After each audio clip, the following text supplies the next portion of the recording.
everyone, happy Tuesday. Welcome back to our next Tuesday Tech Tip.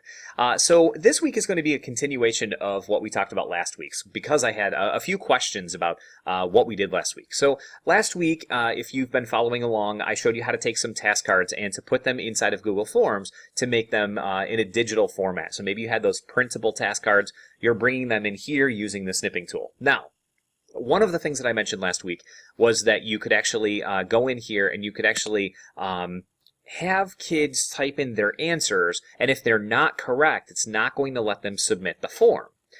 So I want to show you what that means, because like I said, I did have a few questions about that. So notice here that I already have in here my task card.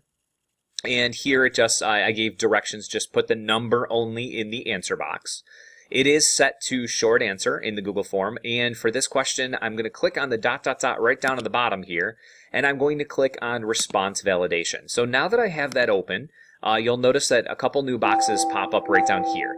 So with that being said, I'm going to go ahead and I'm going to say that I want this to be a number.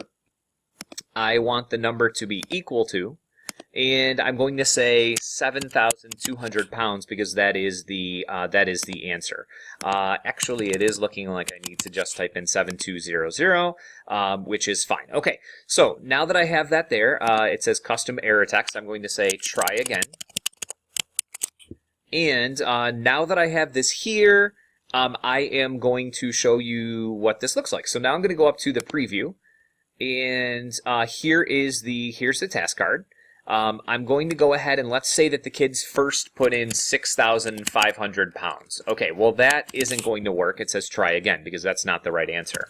So now I'm going to type in 7,200 pounds and notice that it is ready. It is showing me that that is the correct answer. So if the kids are typing in the wrong answer, it's not going to let them submit this form. They can't submit it because it is the wrong answer. So I try to submit it, but it won't go because it is wrong. So if I type in 7,200, then I can submit the form, okay? And it goes through.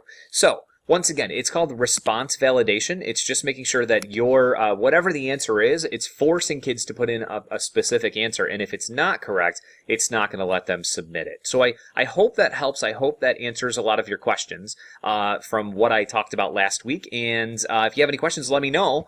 And I will see you next Tuesday. We'll see ya.